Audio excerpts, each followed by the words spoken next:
y'all, Farmer Jesse here. Welcome to the No-Till Market Garden Podcast, episode 5.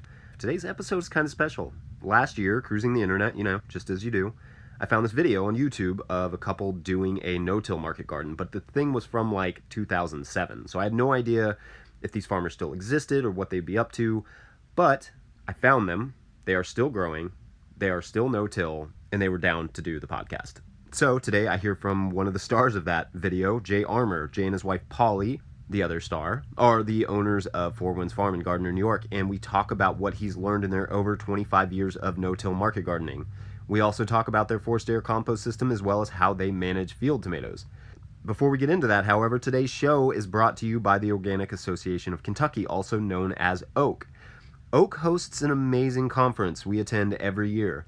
The 2019 OAK conference will be on March 1st and 2nd in Lexington, and the headliners will include Wes Jackson, Trad Cotter, Wendell freaking Berry. It's literally my favorite event every year.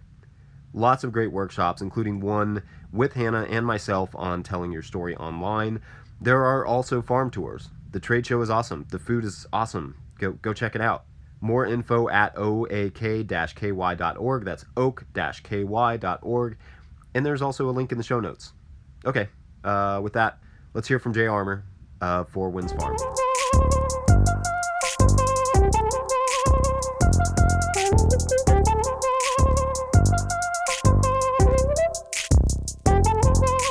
Jay Armour, welcome to the podcast. Oh, thank you. So from what I've read, Four Winds Farm has been a no-till farm for over 20 years. And I'm super excited to get into the systems that you all have developed in that time. But maybe first we could start with you giving us a sort of brief history of Four Winds Farm. Okay. My wife Polly and I bought the farm in 1988, and 24 acres. About half of the farm was good, sort of gravelly, dry land for growing vegetables on, and the other half of the farm was sort of a heavy clay soil and intermittent wet, and not really much use for much of anything. We were cutting hay on some of that and used a lot of it for pasture, and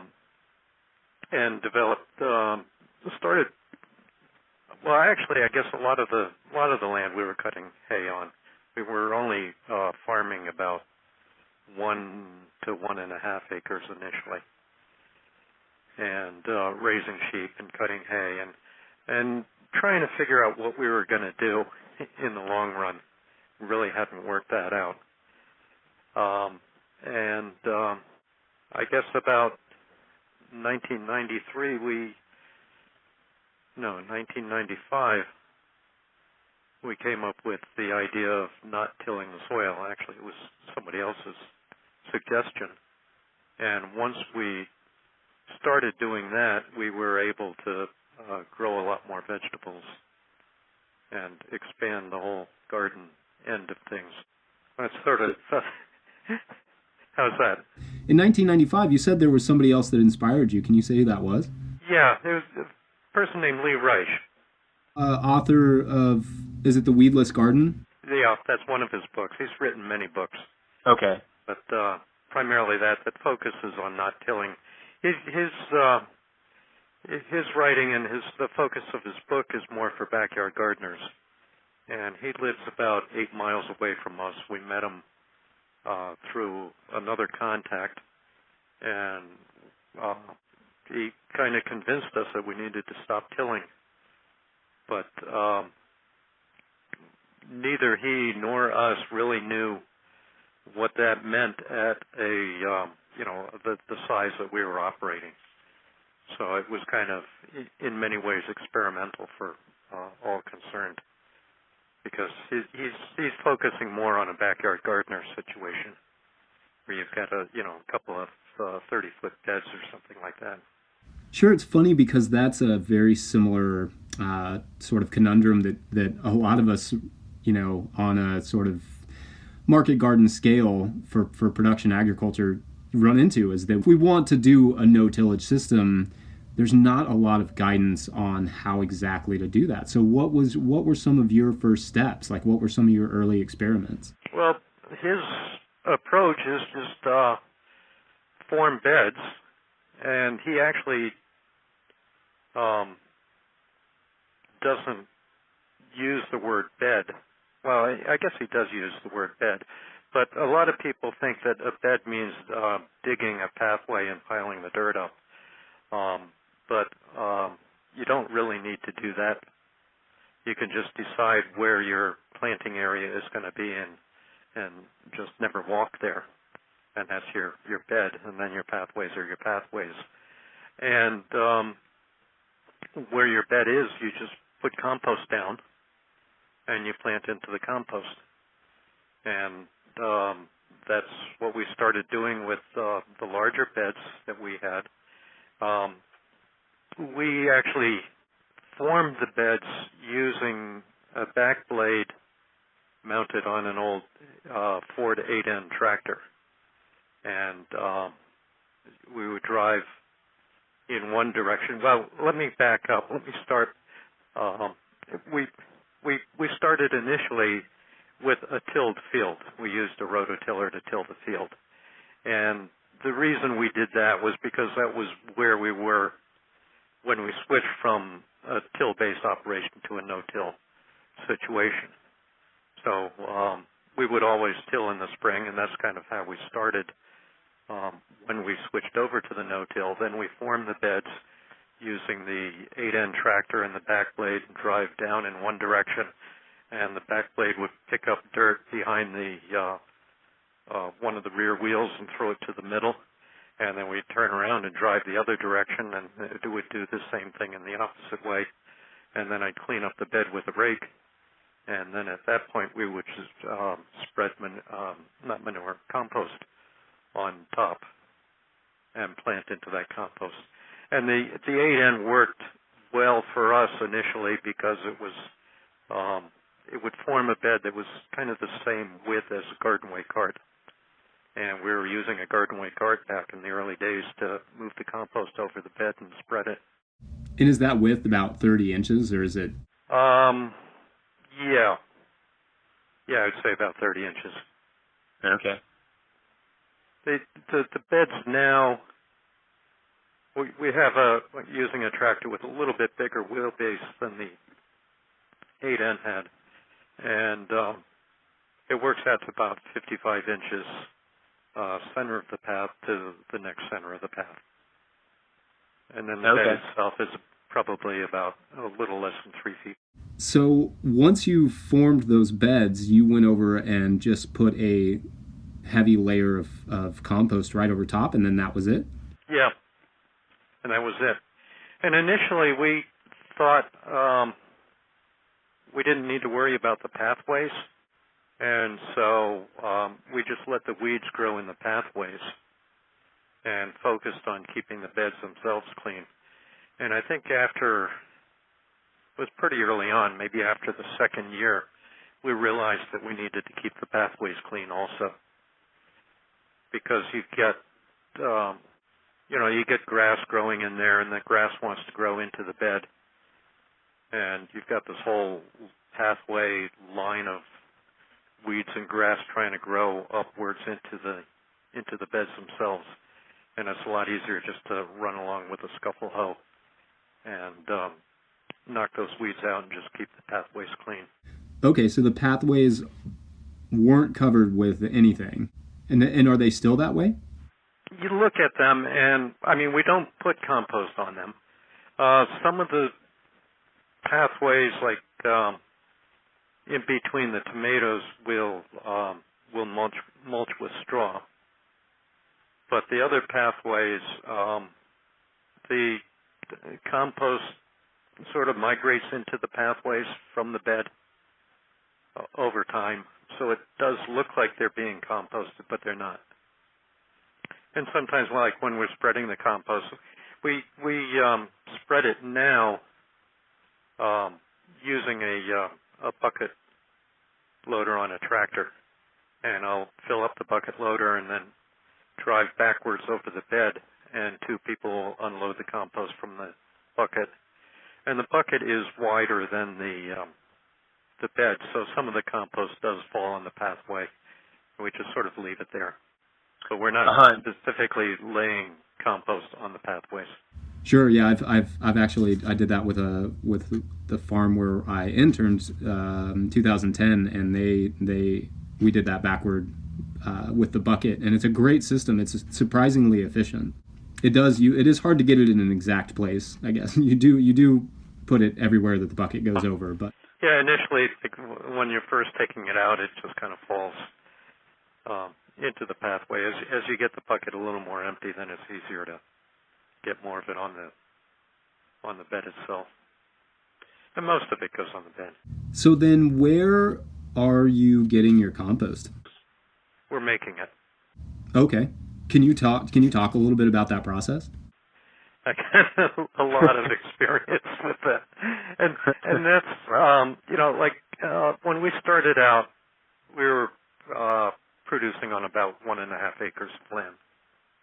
This was back in 1995. And we had an off-farm source for compost from a nearby hotel that was composting their food waste and generating a lot of surplus. And so we would drive a truck over there, they'd load us up, and we'd empty the truck into the gardenway carts and spread it on the beds. Eventually that source dried out. They found other uses for the compost, and they didn't have a surplus to give to us. So we initially bought compost, and back then there was only one farm that was selling compost that we could use in an organic application, and that was McEnroe over in Armenia, New York, which is about, maybe 40 to 50 miles from here. And so we were paying a lot of money just to have somebody drive it from there to here. And we realized that was not going to work. So, in the long run, if we were going to expand it all. And so I needed to figure out how to make it myself. And, there's a horse farm near us where we can get as much horse manure as we could ever need. And I was mixing that, always been mixing that. We eventually, I mentioned that we started out with sheep. We eventually got some cows on the farm, and I basically fell in love with cows and really didn't like sheep. And so we don't have sheep anymore, but we've got cows, and the manure that the cows produce is wonderful. Large amounts and very good for the garden, but really needs to get mixed with the horse manure to make a good compost. So that's what we do. And initially I was doing like a windrow situation and turning the whole windrow with the bucket on my tractor. And that sometimes worked okay, but sometimes I couldn't get the temperatures that I needed to get. Let me just add that we are certified organic, and as a certified organic farm, there's requirements that we need to follow in terms of making compost. And, it's got to be turned a certain number of times, and it's got to stay at a temperature between 131 and 170 degrees. And so a lot of times when I turn it, the temperature would drop below 131 degrees. And so that was kind of a problem. So I ended up developing a forced air system. I went online looking at compost systems, trying to get an idea of what I wanted to do. And I saw a couple of pictures from a company that designs various systems. They had pictures of systems that they developed for various farms, and I kind of looked at those pictures and I said, I think I can duplicate that myself. And so I got we had a fan sitting around in the barn from an old greenhouse, heating system, a duct fan, and I set that thing up inside a doghouse, and initially an old doghouse that kind of leaked it a little bit, and ended up building a new doghouse for it, and lay pipes down on the ground so the air goes, from the fan into these pipes, and you put the manure on top of it. And the other key component is a timer that turns the fan on and off, and it's pretty amazing. It's like magic. You put the compost, or you put the manure on there, and you get the fan. So it's going on for about 3 minutes, and then it's off for about 20 minutes. On for 3 minutes, off for 20 minutes, and so forth. And the pile just heats right up, and it does it every time. And I don't have to do any more turning after that. I just lay the manure on there, on those pipes, and plug the fan in, and the system takes care of itself. It's really wonderful. And since I've been making compost that way, I've been able to make more compost than I need, which is a really good feeling. So 2 questions. One, what do you do with that excess compost then? For a number of years, we would we do a big seedling sale. We sell a lot of seedlings to backyard gardeners, and a lot of people would call us up asking if we had extra compost back when we didn't, and I would say no. And then they would ask me if I knew of a good source, and I would say no, because there really wasn't. And when I got to the point where I had an excess, then I could tell people, yeah, I do have compost, and it's really good compost. So is that, with that system, does that compost sort of become compost faster, if that makes sense? Does all the organic matter break down faster under the aerated system? I don't know if it really does. The requirements are for a lot less time. Sure. If you look at what in the organic regulations for definition of making compost, if you're going to turn it with a lot of commercial operations use these big turning mechanisms, augers, I guess they are, that plow through the pile. And or like I was doing with the bucket loader, you have to turn it 5 times over a 15-day period. Whereas if you're using the forced air system, you just need to leave it there for 3 days. The other way, you've got to be doing it for a minimum of 15 days. And this way, with the forced air system, 3 days you can call it compost. So we don't really do it for 3 days. We do it for 15 days, primarily because I figure, it can't really hurt to keep going with it. And it takes at least 15 days for me to get enough horse manure from the other farm to get another pile going. And then how much compost are you producing that way, would you say, roughly in yards?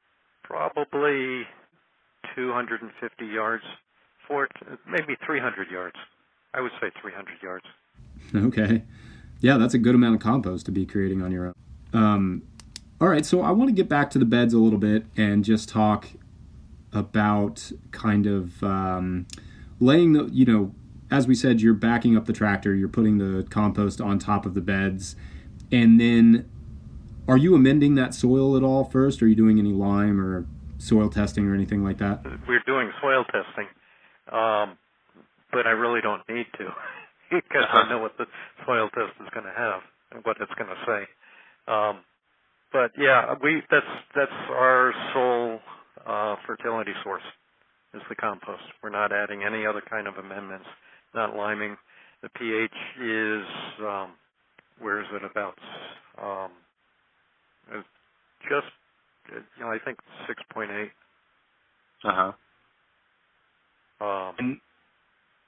And the one thing that sometimes it depends on who's looking at it. At the soil test, we have a very high phosphorus level. And I've never seen any kind of problem with excess phosphorus in the soil. It's Waypoint Analytical is who I use. Okay. And I'm not sure how they do it. Yeah. So once you've got your beds sort of made and ready, I'd like to know a little bit about transplanting and seeding. Is there anything unique about there? Is there any nuance to those processes? Well, I guess what's really unique about this farm and other farms is we're not using any cultivating equipment. So we don't need to have a lot of space between our beds or between our rows of either transplanted things like peppers or direct seeded things like lettuce or carrots. So we can put those rows closer, which means that a lot of the tools that are out there for transplanting don't really work for us. So we can't use a mechanical transplant. Okay. We're going to have to transplant everything by hand because we're putting things a lot closer together. But right. I mean, the other good thing about that is because we're putting things closer together, we don't need as much land to produce a living wage for myself and my workers. So we can grow a lot more food and a lot fewer acres, which means that we've got less acreage that we have to maintain. What time of year are you putting down that compost? We try and do it in the fall, and if we don't have the time in the fall, then we do it in the spring. This year was a particularly difficult year because we had so much rain, and we're also producing as late as we possibly can into the season. And so, right now we still have some of the beds have kale and spinach and greens that we're harvesting, even though we've just got a foot of snow yesterday. But hopefully that snow will melt and we'll be able to find some of the greens again. But what I'm trying to say is that those beds are producing, so we haven't been able to put compost on them. So those beds will get composted in the spring. And a lot of the stuff we've taken out maybe 3 weeks ago. And so we should have been laying out compost over the last 3 weeks, but it's been raining so much. We've had, I don't know where you're calling from, but here in New York, for the month of October, we had 10 inches of rain.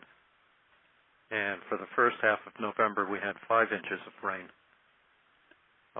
which has just been too wet to get out with the tractor and spread compost. So we're going to end up having to spread it in the spring.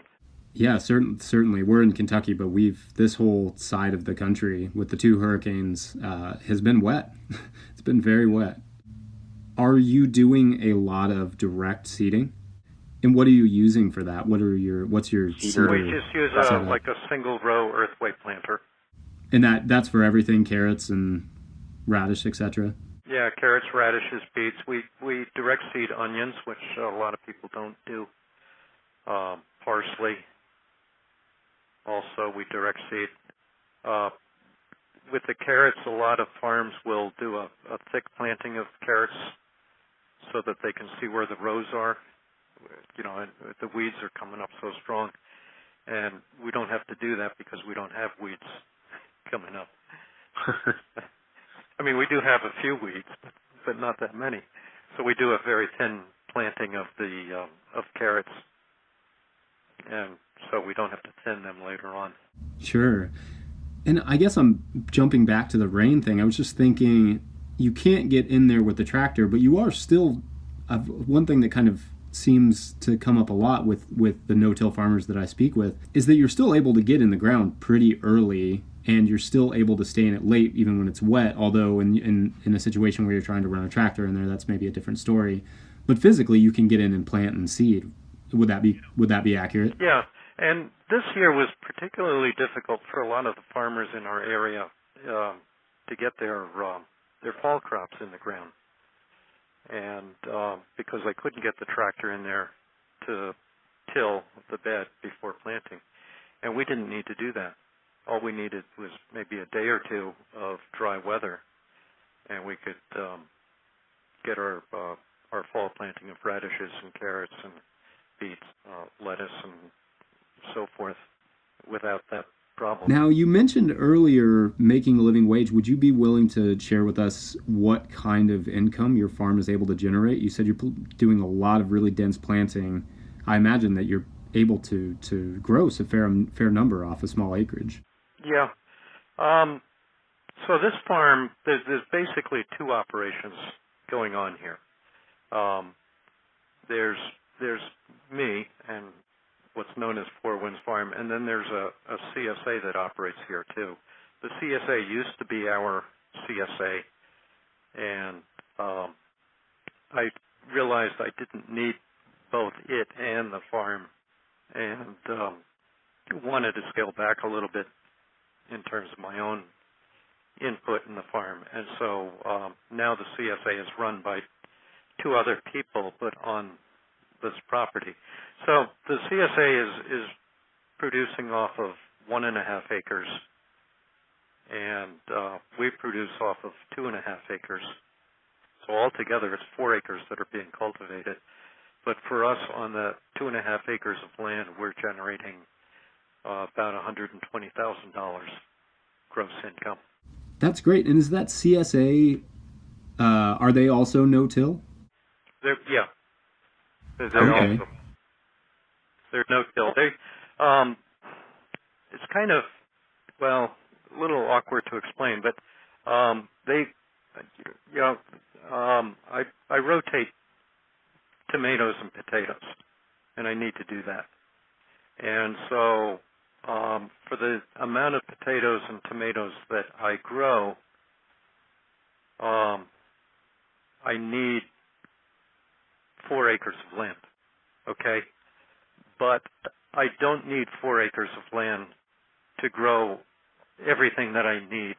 I need it for the rotation, but not for what I'm growing from year to year.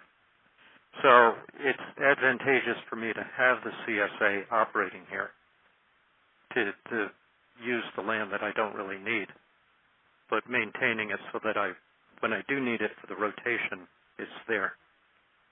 And so they're using 1.5 acres of land, but it's not the same 1.5 acres from one year to the next. They get moved around with the regular rotation. Oh, okay. Sure. And then the farmers that are managing that, are they protégés of yours, or they? It started out as 2 people that were working for me, and then they did it for 3 years, and they passed it on to 2 other people that were working for me, and they did it for 2 years, and then they passed it on to somebody who didn't work for me but wanted to get more experience with no-till, and then that got passed on to somebody else who did work for me, which is where we are now. So it's been a kind of like a stepping stone for people that start out working for me and want to have the experience of running their own business and running their own farm, but don't have the capital to go out and buy land and get things going. It's already been kind of established for them. Yeah, that's a neat system.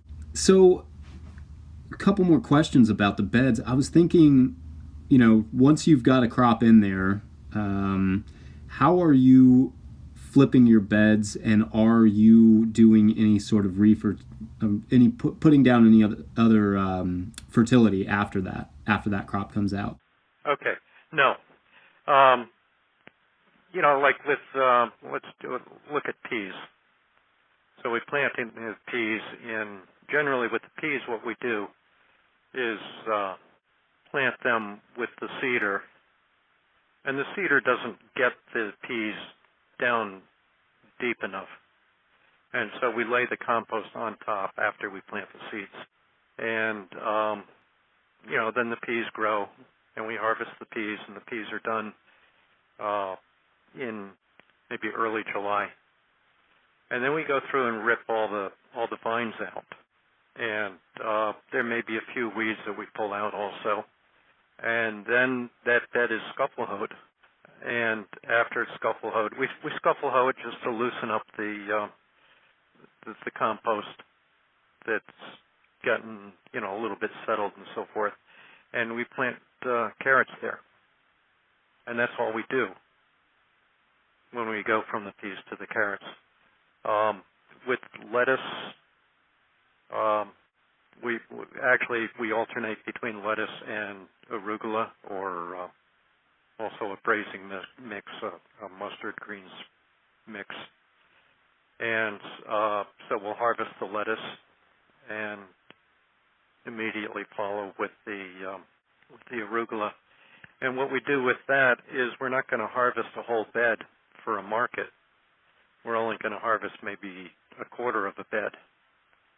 And so as we take the lettuce out, then we put the arugula in.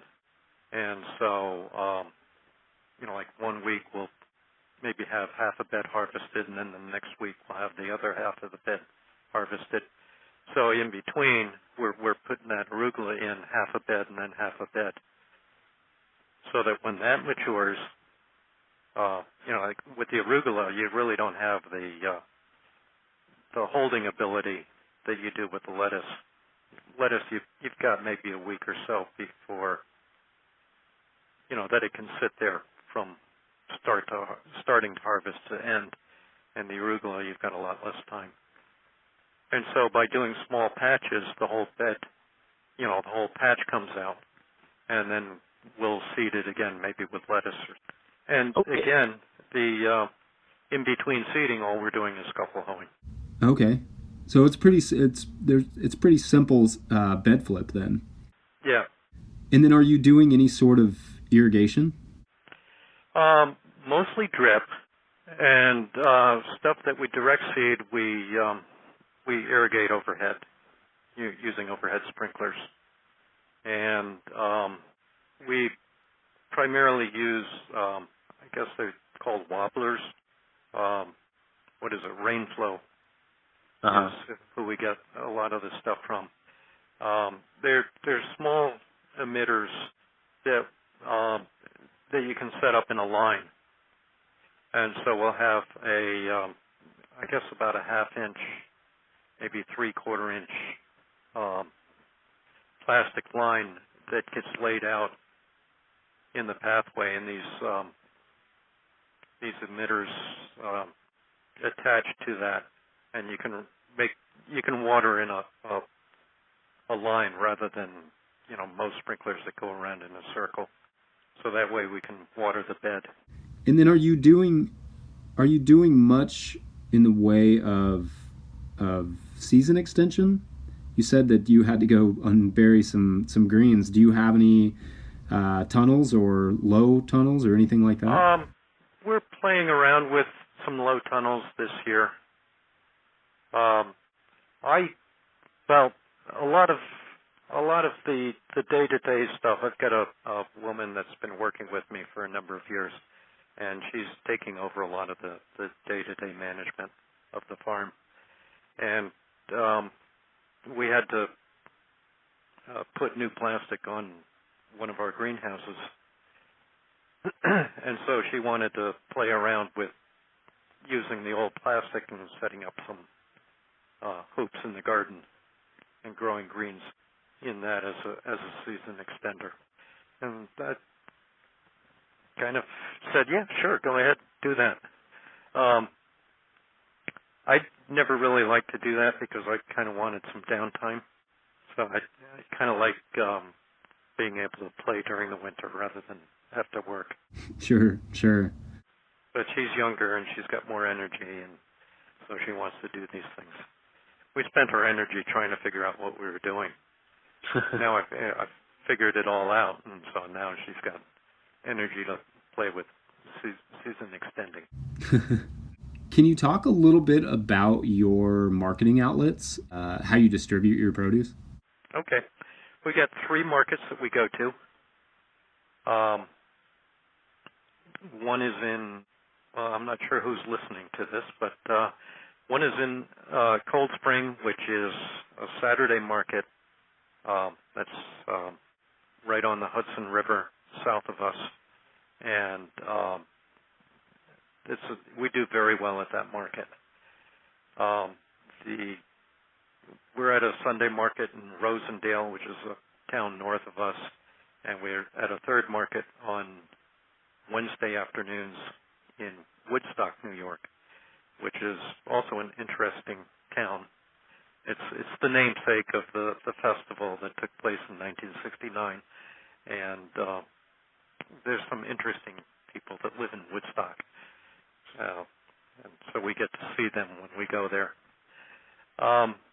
But they love our produce, they love organic, and they love what we're doing at all of these markets, and so we do very well at them. Our main cash crop is heirloom tomatoes, and we grow about half an acre of them, all different kinds, about 40 different varieties. And I'm basically known as the tomato man.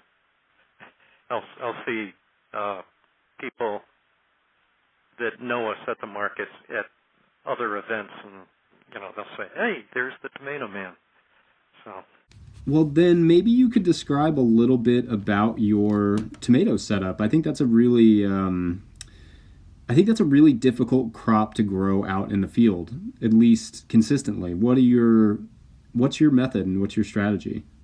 Well, we plant them in soil that's not tilled, that's rich in organic matter. Let's see. That's changed a little bit over the last couple of years. I went to a workshop a couple of years ago and learned about various preparations that are used in a farming strategy known as Korean natural farming. Hey, y'all, going to jump in here real quick and say that Korean natural farming is often referred to as KNF, and it is a really interesting way of collecting indigenous microorganisms and utilizing what you have on your farm for your own fertility. For more information about KNF, I did a video about it. You can find it at our YouTube, Rough Draft Farmstead. I wrote an article for Growing for Market on KNF, or you can go learn more about it through the work of Chris Trump at naturalfarming.co. Chris is a great resource, has a great YouTube. Go check him out. All right, back to Jay. And one of the preparations that I learned about is made with it's what they call lactic acid bacteria. It's made with, it's basically kind of like whey from a cheese-making process.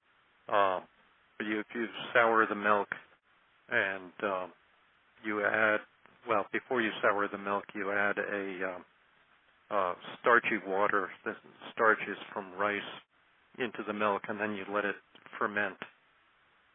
And then you take the liquid from that process and you mix it with water, you spray it on your plants, and that keeps funguses from growing on the plants. So one of the problems that you have with the tomatoes growing outside is early blight, and we've been having that problem. So we figured we'd give it a try, and it seems to slow down the early blight. So we end up with getting decent harvests outside. So now we plant those tomatoes in alternate beds. We used to plant one bed after another, but now we're doing tomatoes in every other bed so that I can get a tractor and a sprayer in between the beds and spray this lactic acid bacteria on the tomatoes. The other thing we do is we mulch very heavily with straw, and the third thing we do is we're tying everything up. We use a basket weave system. So I use T-posts and conduit, half-inch conduit as my posts. I put a post every 2 plants. The plants are about 1.5 feet apart, so the post is about 3 feet apart. And with the basket weave, you run a line down one side and then the other side as the tomato grows up. And the other thing we do is we harvest every day, so that we're harvesting extremely fresh fruit, and we're able to hold it in a root cellar that we have in the barn. We pick them, we pack them in single row flats. Is that what I want to say? So the tomatoes are not getting piled up on each other. Right, in a single layer. Yeah, single layer. That's the word I'm looking for. And then brought by truck over to the barn and laid out on a pallet and put into a root cellar for storage. And so they're not getting handled that much, because the heirlooms do bruise easily. And because we're picking them when they're full ripe, they've got maximum flavor. And those are all really important to our customers, that when they buy a tomato, they're buying the best tasting tomato they can possibly buy. And that's something else that I want to say about this no-till system, is that because the soil is so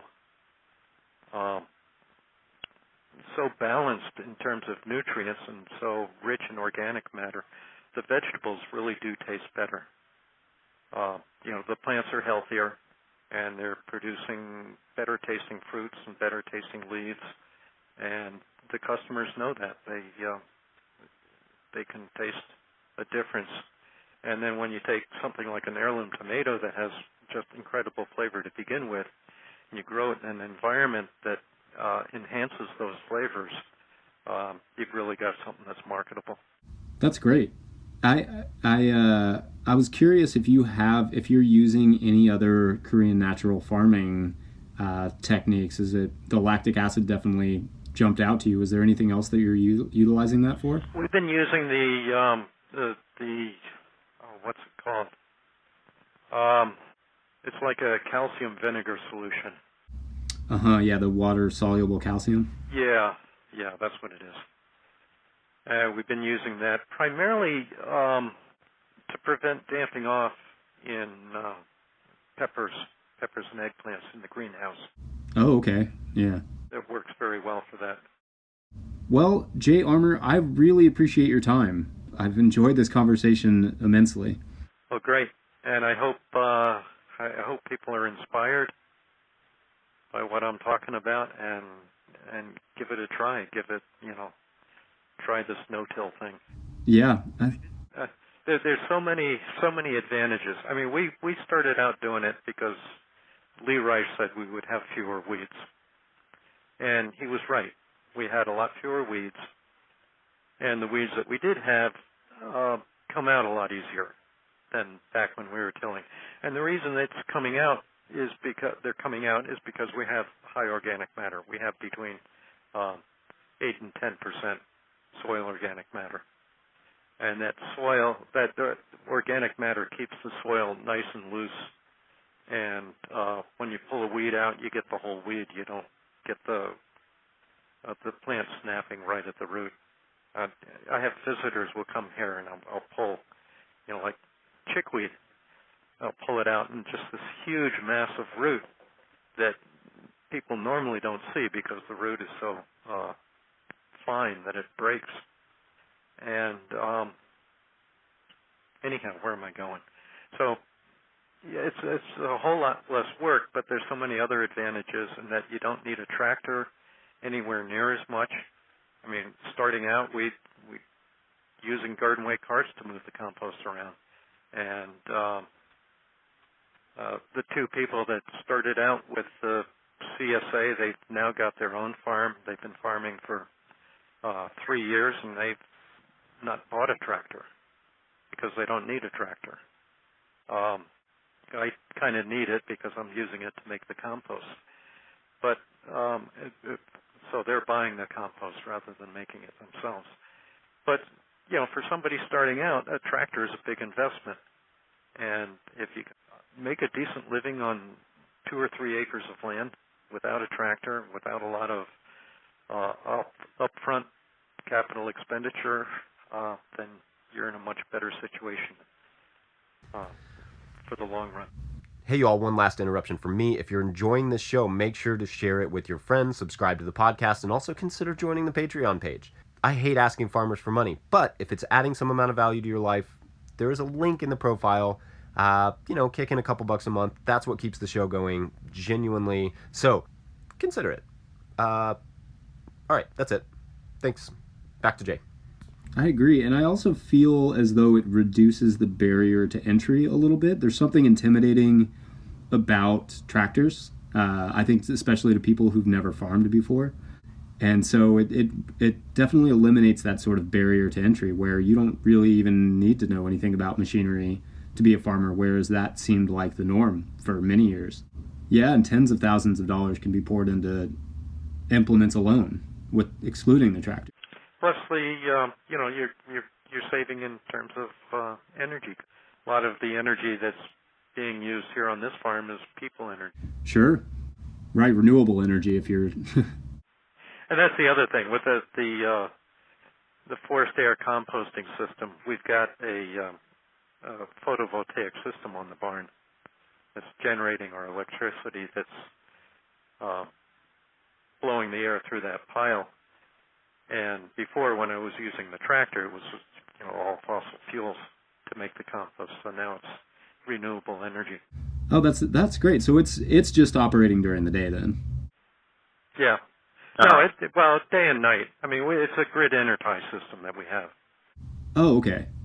So it's we're dumping those kilowatts into the grid during the daytime and taking them out at night.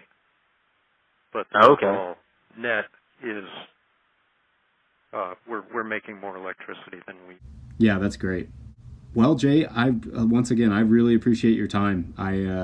This has been a great conversation. Okay, well, I love talking about what we do, and if there are any listeners out there that want to contact me, that want advice on what they're doing, I may not respond immediately, but I'm always willing to help other people out.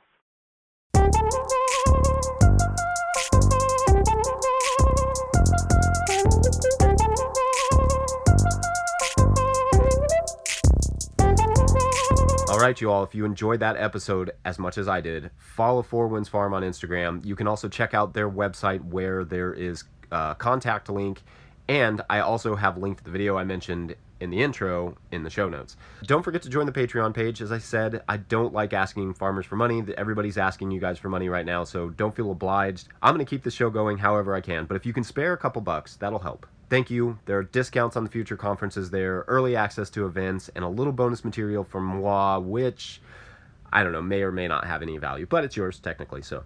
Speaking of bonus material, instead of a no-till fact of the week, for this episode, I'm going to leave you with a few closing words from Jay after the interview stopped. Really, really appreciated this conversation, so I'm going to say bye and let Jay take us out. Thank you all for listening. We'll see you next week. Bye. Back in the early days when we discovered this, we would go to conferences and talk about what we do, and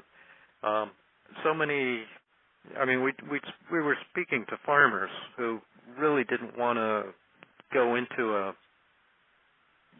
an unknown in terms of production when they already knew and had invested in producing on a till-based operation. So, but now there's a lot more younger people that are starting out farming. They haven't been farming, and they're more open to approaching it with a no-till frame of mind than people were back in the old days.